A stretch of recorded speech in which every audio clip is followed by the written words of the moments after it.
Shalom teman-teman, bagaimana kabarnya hari ini? Saya berdoa teman-teman semuanya sehat dan bisa beraktivitas.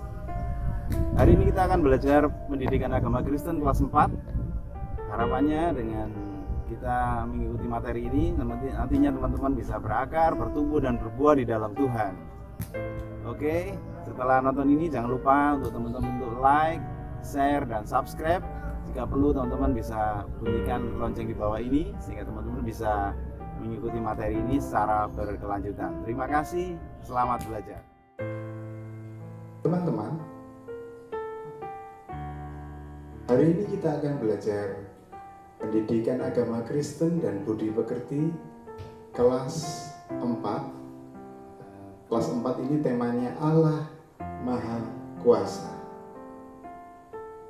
Buku ini revisi 2016 dikeluarkan oleh Kementerian Pendidikan dan Kebudayaan Republik Indonesia 2017. Teman-teman, pada pelajaran pertama kita akan berbicara tentang sungguh Allah Maha Hadir. Melalui materi ini nantinya diharapkan teman-teman bisa mengungkapkan kekaguman atas kehadiran Allah. Yang kedua, teman-teman bisa menyebutkan contoh-contoh kehadiran Allah di dalam hidup manusia. Yang ketiga, teman-teman nantinya bisa menjelaskan arti Allah Maha Hadir. Dan yang terakhir, diharapkan nantinya teman-teman bisa menuliskan sebuah janji atau semboyan yang bertemakan Allah Maha Hadir. Aku akan bertanggung jawab.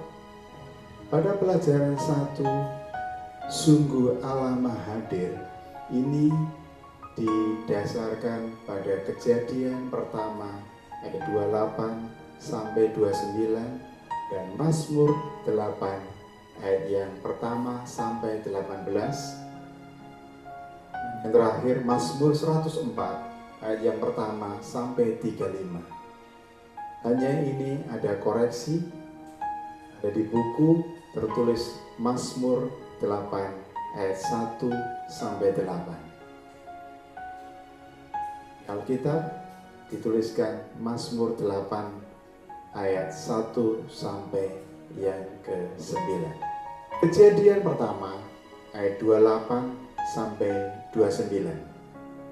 Allah memberkati mereka, lalu Allah berfirman kepada mereka, beranak cuculah dan bertambah banyak, penuhilah bumi dan taklukkanlah itu, berkuasalah atas ikan-ikan di laut dan burung-burung di udara dan atas segala binatang yang merayap di bumi. Berfirmanlah Allah, lihatlah, aku memberikan kepadamu segala tumbuh-tumbuhan yang berbiji di seluruh bumi dan segala pohon-pohonan yang buahnya berbiji, itulah akan menjadi makananmu. Mazmur 8 ayat 1 sampai 9. Manusia hina sebagai makhluk mulia. Untuk pemimpin biduan menurut lagu Gitit, Mazmur Daud, ya Tuhan, Tuhan kami, betapa mulianya namamu di seluruh bumi. Keagunganmu yang mengatasi langit dinyanyikan. Dari mulut bayi-bayi dan anak-anak yang menyusu telah kau letakkan dasar kekuatan. Karena lawanmu untuk membungkamkan musuh dan pendendam. Jika aku melihat langitmu buatan jarimu, bulan dan bintang-bintang yang kau tempatkan, apakah manusia sehingga engkau mengingatnya? Apakah anak manusia sehingga engkau mengindahkannya? Namun engkau telah membuatnya hampir sama seperti Allah dan telah memahkotainya dengan kemuliaan dan hormat.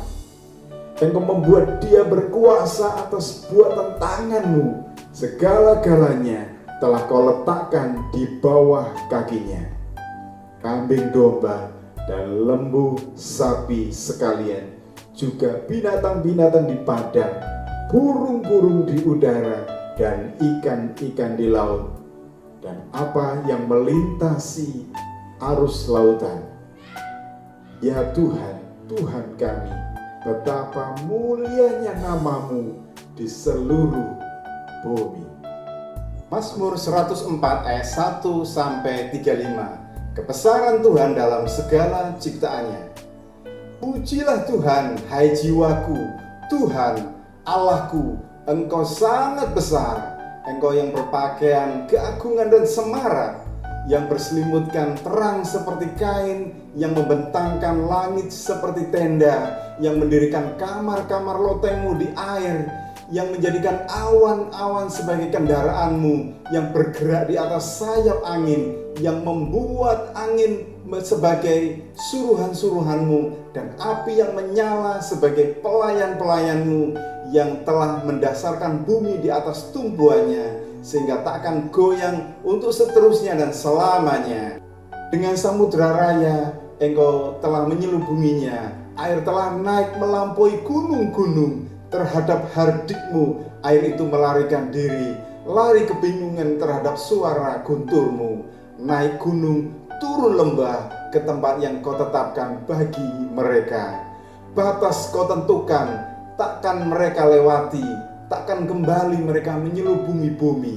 Engkau yang melepas mata-mata air ke dalam lembah-lembah, mengalir di antara gunung-gunung, memberi minum segala binatang di padang, memuaskan haus keledai-keledai hutan. Di dekatnya diam gunung-gunung di udara, bersiul dari antara daun-daunan.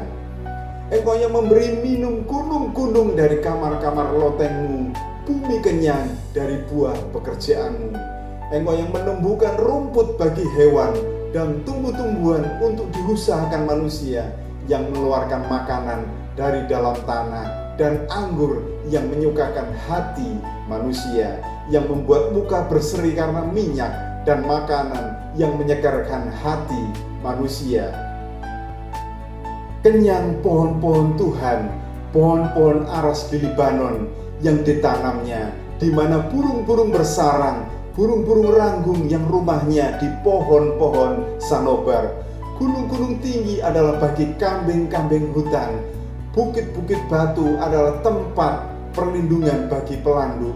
Engkau yang telah membuat bulan menjadi penentu waktu, matahari yang tahu akan saat terbenamnya.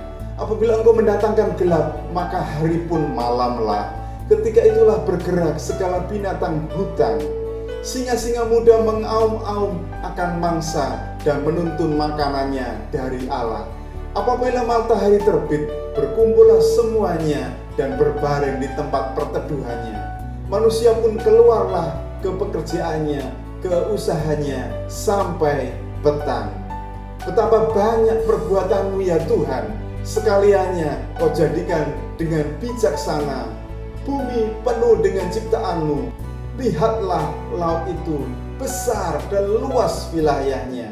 Di situ bergerak tidak terbilang banyaknya binatang-binatang yang kecil dan besar. Di situ kapal-kapal berlayar dan lewiatan yang telah Kau bentuk untuk bermain dengannya. Semuanya menantikan Engkau supaya diberikan makanan pada waktunya. Apabila Engkau memberikannya, mereka memungutnya. Apabila Engkau membuka tanganmu, mereka kenyang oleh kebaikan. Apabila Engkau menyembunyikan wajahmu, mereka terkejut. Apabila Engkau mengambil roh mereka, mereka mati binasa dan kembali menjadi debu. Apabila Engkau mengirimkan roh-Mu, mereka tercipta dan Engkau membaharui muka bumi. Biarlah kemuliaan Tuhan tetap untuk selama-lamanya. Biarlah Tuhan bersukacita karena perbuatannya. Dia yang memandang bumi sehingga bergentar, yang menyentuh gunung-gunung sehingga berasap. Aku hendak bernyanyi bagi Tuhan selama aku hidup. Aku hendak bermasmur bagi Allahku selagi aku ada. Biarlah renunganku manis kedengaran kepadanya. Aku hendak bermasmur bagi Tuhan. Biarlah habis orang-orang berdosa di bumi, dan biarlah orang-orang fasik tidak ada lagi. Pujilah Tuhan, hai jiwaku. Haleluya. Teman-teman, sebelum kita masuk pelajaran lebih dalam, mari kita berdoa. Bapa di surga, terima kasih kami hari ini mau belajar tentang sungguh Allah Maha Kuasa.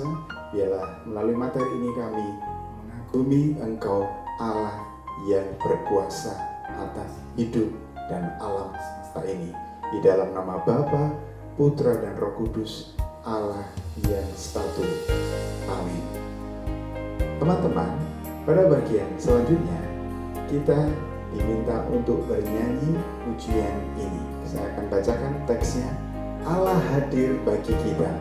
Allah hadir bagi kita dan hendak memberi berkat, melimpahkan kuasa Roh-Nya bagaikan hujan yang lebat.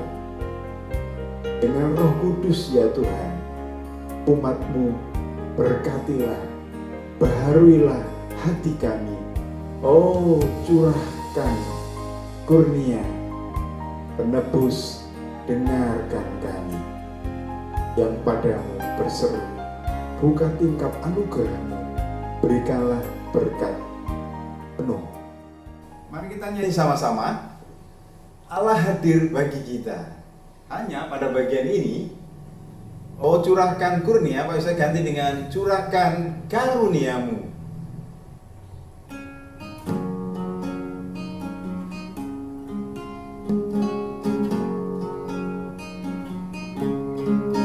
Allah hadir bagi kita dan hendak memberi berkat, melimpahkan kuasa Roh-Nya bagai hujan yang lebat. Dengan Roh Kudus ya Tuhan, umat-Mu berkatilah, baharui hati kami, curahkan karunia-Mu. Penebus, dengarkan kami yang padamu berseru, buka tingkap anugerah-Mu, berikanlah berkat penuh. Dengan Roh Kudus ya Tuhan, umat-Mu berkatilah, baharui hati kami, curahkan karunia-Mu. Allah hadir bagi kita dan hendak memberi berkat, melimpahkan kuasa Roh-Nya bagai hujan yang lebat. Dengan Roh Kudus ya Tuhan, umat-Mu berkatilah, baharui hati kami, curahkan karunia-Mu.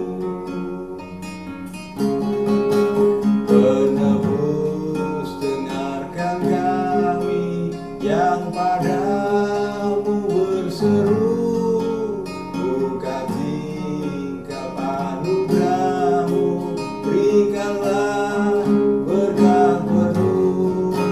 Dengan Roh Kudus ya Tuhan, umat-Mu berkatilah, baharui hati kami, curahkan karunia-Mu. Baharui hati kami, curahkan karunia-Mu.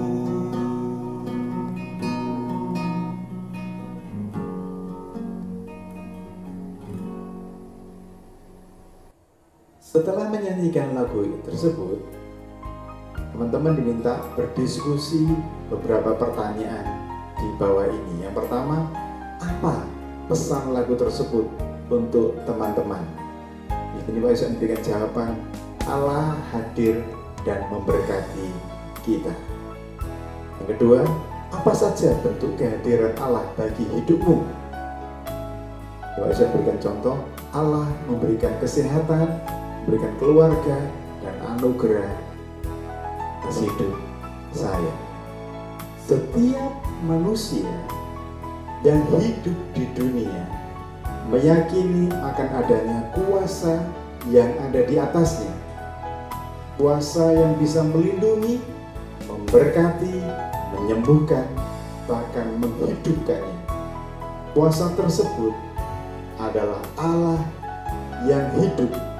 Ia menguasai alam ini, raya ini. Kuasa Tuhan adalah mutlak. Tidak ada yang menyamainya, bahkan tidak ada yang melebihinya. Kuasa Allah dinyatakan pada mulanya ketika Dia menciptakan alam semesta. Dia menciptakan dari yang tidak ada menjadi ada. Dalam bahasa Ibrani-nya bara. Pada waktu itu bumi belum berbentuk, gelap dan kosong. Dia menciptakan melalui firman-Nya atau sabdanya. Maka diciptakannya lah hari yang pertama, yaitu terang yang berguna untuk membedakan siang dan malam. Betul-betul dalam dua Kejadian pertama ayat yang ketiga. Pada hari kedua, Tuhan menciptakan cakrawala yang memisahkan air di atas dan air di bawah. Kejadian pasal pertama ayat yang ketiga. Pada hari yang ketiga, Allah menciptakan daratan, lautan, dan tumbuhan. Pada hari yang keempat, Allah menciptakan matahari, bulan, dan bintang. Selain untuk menerangi bumi, benda-benda penerang tersebut juga berguna untuk mewujudkan masa-masa yang tetap, yaitu terkait hari, bulan, dan tahun. Pada hari yang kelima, Allah menciptakan binatang di air dan di udara, yaitu segala jenis ikan dan burung-burung di udara. Pada hari yang keenam, Allah menciptakan binatang yang hidup di darat dan manusia. Kuasa Allah juga dinampakkan ketika Ia berhenti menciptakan dengan cara memberkati, memelihara ciptaannya.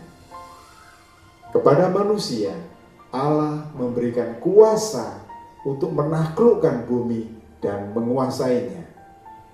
Artinya, manusia boleh mengambil kekayaan alam ini untuk kebutuhan hidupnya, namun juga harus menjaga, merawat, dan melestarikan secara berkesinambungan.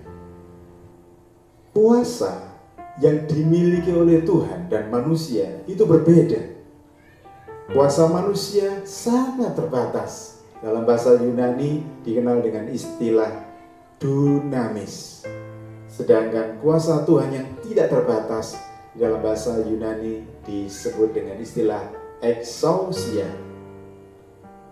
Manusia tidak boleh sombong atas kekuasaan yang dimilikinya, karena kekuasaan manusia itu terbatas. Contohnya, guru berkuasa untuk membimbing dan memerintah murid-muridnya ketika di sekolah, tetapi di luar jam guru tidak berkuasa lagi. Orang tuamu berkuasa mengatur rumah tangga, anak-anak, kebutuhannya, tetapi terhadap keluarga orang lain, dia tidak bisa memiliki kuasa.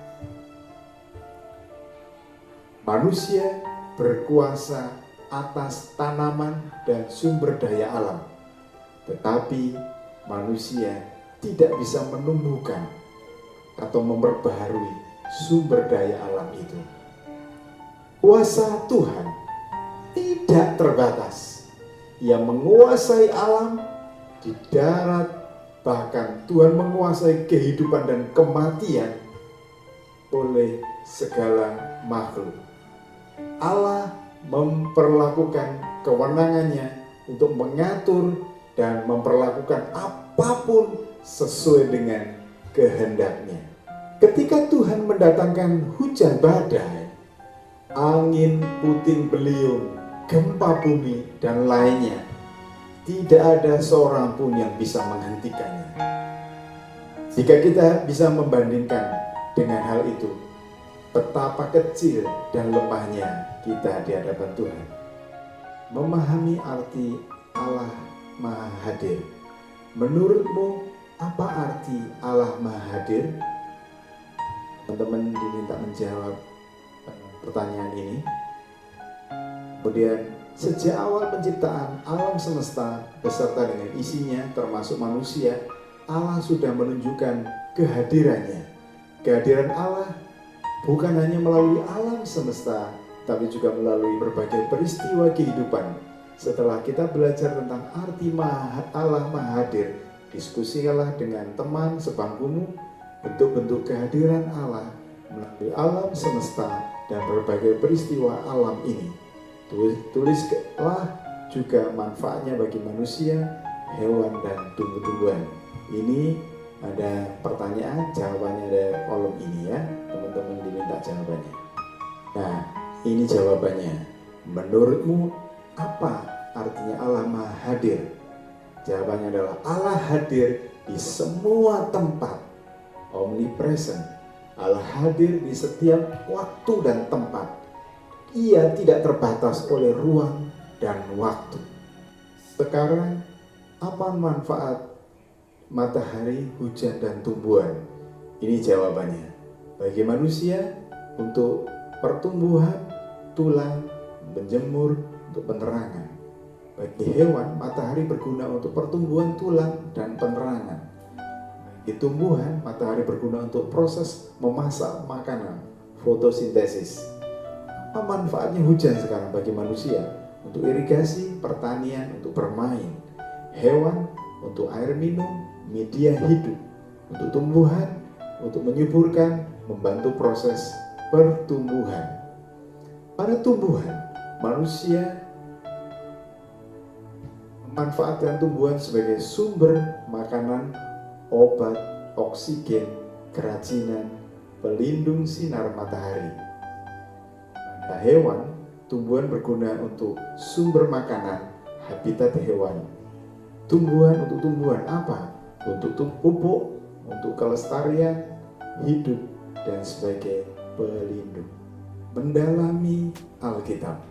Baca kembali Mazmur 104 ayat 1-35. Setelah kamu memahami berbagai bentuk kehadiran Allah melalui alam semesta, kini kamu akan belajar bentuk-bentuk kehadiran Allah tersebut melalui Alkitab. Dalam Mazmur 104 ayat 1-35, kita membaca bagaimana pemazmur menceritakan tentang kemahakuasaan dan kebesaran Allah atas segala ciptaannya, manusia, hewan, tumbuh-tumbuhan, dan semua ciptaan yang lainnya. Tanpa kecuali, kemahakuasaan Allah ini tidak dapat dibatasi oleh manusia. Pada bagian ini ada banyak gambar, yaitu langit, air, api, gunung, hewan, tumbuhan, bulan, dan manusia. Nah, setelah kita melihat kemahakuasaan Allah atas seluruh ciptaannya, kini kita dihadapkan dengan anugerah yang luar biasa, yaitu ketika Allah memberikan beberapa ciptaan itu untuk dipelihara oleh manusia. Mazmur 8 ayat 1-9 memperlihatkan ungkapan syukur Daud atas kepercayaan yang Allah berikan kepada manusia untuk mengelola ciptaan Allah tersebut. Manusia diberi kuasa atas binatang-binatang, baik yang ada di darat, di laut, dan di udara. Bacalah kembali Mazmur 104 ayat 1-35, kemudian tuliskan ayat-ayat yang berkesan kolom di bawah ini. Jadi ayatnya di sini, kalimat yang berkesan apa dituliskan. Nah, ini contohnya. Ayat 1, pujilah Tuhan hai jiwaku, Tuhan Allahku, Engkau sangat besar, Engkau yang berpakaian keagungan dan semarak. Dan yang kedua, yang berselimutkan terang seperti kain, yang membentangkan langit seperti tenda. Yang ketiga, yang mendirikan kamar-kamar loteng, yang menjadikan awan-awan sebagai kendaraanmu, yang bergerak di atas sayap angin. Yang keempat, yang membuat angin seperti suruhan-suruhanmu, dan api yang menyala sebagai pelayan-pelayan. Teman-teman boleh memilih beberapa ayat ini, satu boleh, dua boleh, terserah teman ya. Sekarang makna keterbatasan manusia. Allah hadir melalui ciptaannya, dan manusia diminta untuk memelihara ciptaan Allah tersebut. Untuk itu manusia diberi kuasa untuk memelihara ciptaan Allah. Tetapi bukan berarti manusia bisa bertindak sewenang-wenang. Sebagai manusia, kita harus bertanggung jawab atas ciptaan Allah tersebut. Kita adalah ciptaan Allah yang istimewa. Kita diberi akal budi untuk memelihara dan mengelola ciptaan Allah ini. Tetapi kita bukan manusia super yang bisa melakukan apapun juga. Manusia mungkin bisa menciptakan kursi dengan cara membuatnya dari kayu, memaku, mengecat, menjemur, dan menambahkan hiasan atau ukiran supaya kursi itu menjadi indah. Semua yang dibutuhkan oleh manusia untuk membuat kursi sudah tersedia. Akan tetapi, dapatkah manusia menciptakan pohon-pohon sebagai sumber kayunya? Tentu tidak, karena yang dapat manusia lakukan hanyalah sebatas menanam dan memelihara pohon-pohon itu. Sementara itu, pohon itu bertumbuh hanya karena Allah sendiri yang bekerja. Allah menyediakan tanah atau sarana lain untuk pertumbuhannya. Allah juga menciptakan air, panas matahari, dan udara sebagai sumber kehidupan pohon itu. Allah sudah memberikan kuasa kepada manusia untuk merawat dan memelihara ciptaannya. Hal ini dapat kita temukan dalam Kejadian pertama ayat 28 sampai 29. Setelah Allah menciptakan manusia, kemudian Allah memberkatinya dan mengatakan, "Beranak cuculah dan bertambah banyak, penuhilah bumi dan taklukkanlah itu. Berkuasalah atas ikan-ikan di laut dan burung-burung di udara dan atas segala binatang yang merayap di bumi."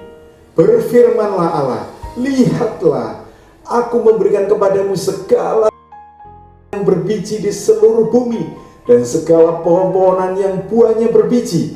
Itulah yang akan menjadi makananmu." Jadi, berdasarkan Kejadian pertama ayat 28 dan 29 tersebut, Allah memberikan kekuasaan kepada manusia untuk merawat, memelihara, dan memanfaatkan seluruh ciptaan Allah untuk kelangsungan hidup manusia. Namun bukan berarti manusia bisa bertindak sesukanya dan merusak ciptaan itu. Dari uraian di atas, jelas bahwa Allah mengasihi manusia dan seluruh ciptaannya. Manusia tidak bisa menciptakan manusia lain dari debu dan tanah serta menghidupkannya. Tetapi Allah bisa melakukan hal tersebut, dan ini dapat kita pelajari ketika Allah menciptakan manusia. Manusia tidak bisa menciptakan binatang di atas langit, namun Allah bisa melakukannya. Manusia tidak bisa menciptakan hewan-hewan yang hidup di darat maupun yang hidup di air, tetapi Allah bisa melakukannya. Manusia tidak bisa menciptakan cakrawala, tetapi Allah bisa. Dan masih banyak lagi yang tidak bisa diciptakan manusia, tetapi bisa dilakukan oleh Allah. Disinilah keterbatasannya manusia.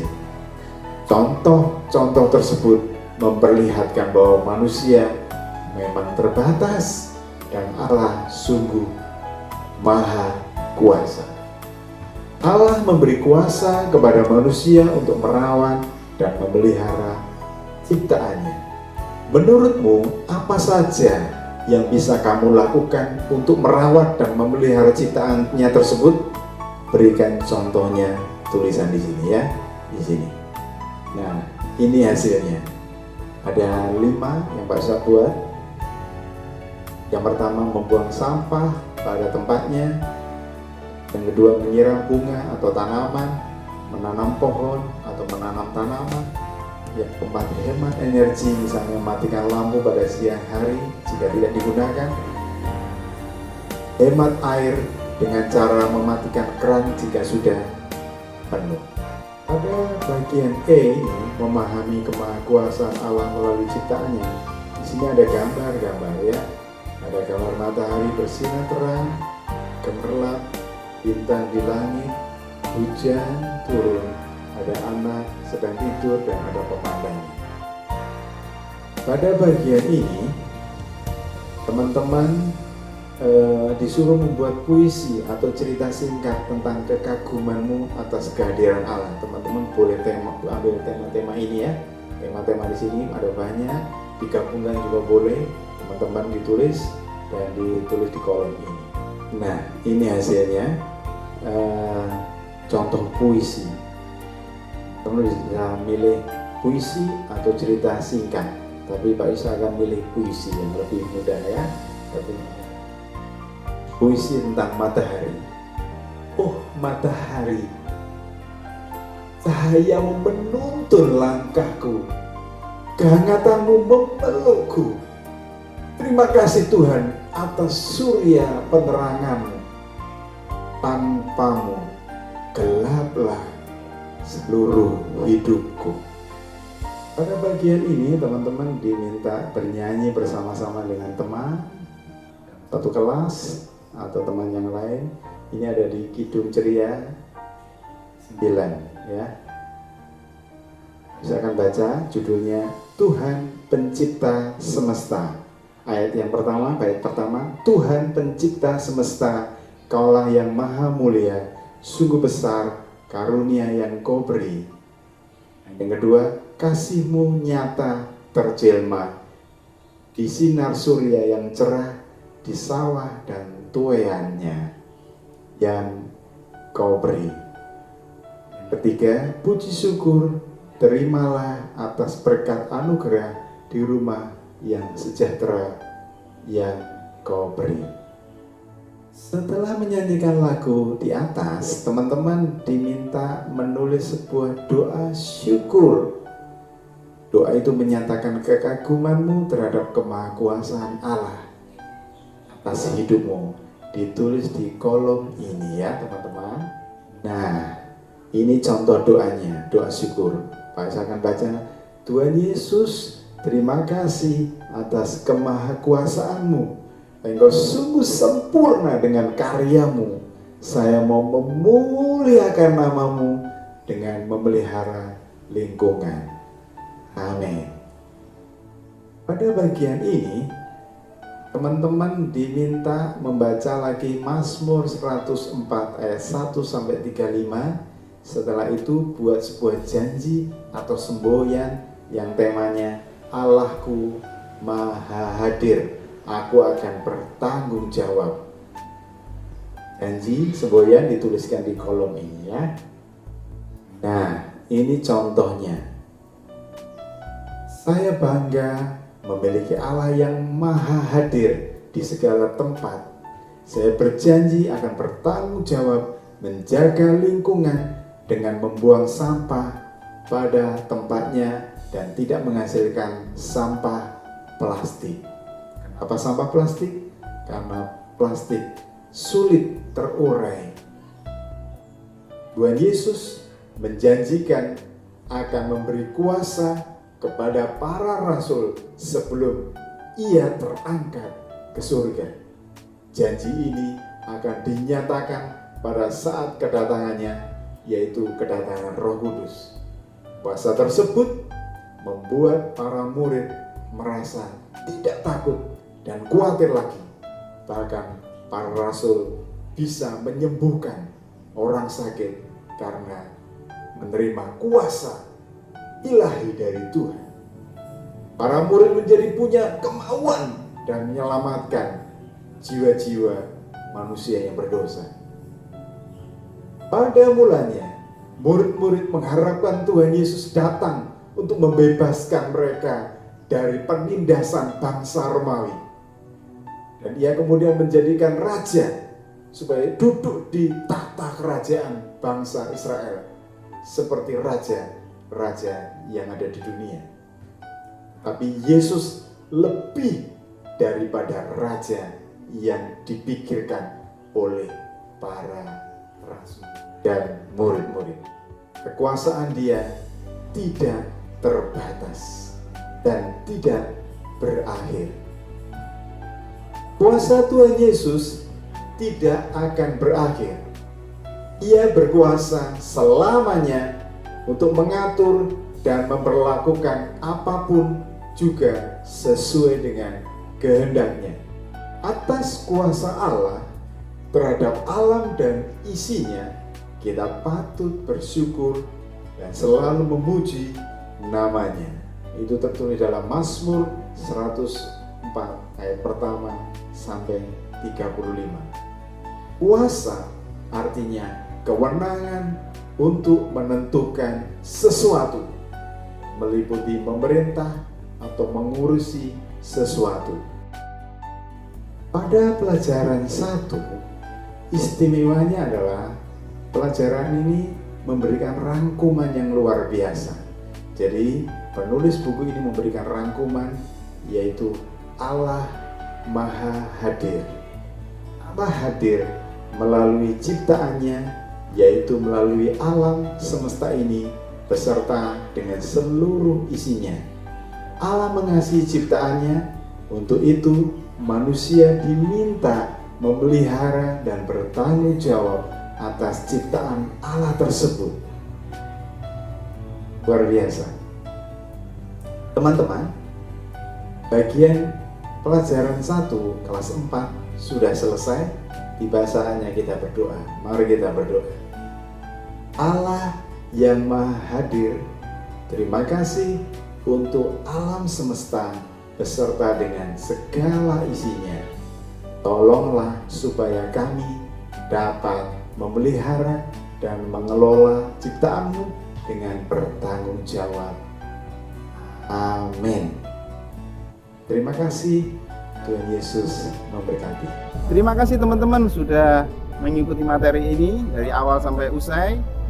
Dan jangan lupa berikan like, share, dan subscribe. Jika perlu, berikan lonceng di bawah ini sehingga teman-teman bisa mengikuti materi ini secara berkelanjutan. Jangan lupa jika ada hal yang perlu ditanyakan, berikan respon di kolom komentar di bawah ini ya. Terima kasih, Tuhan memberkati.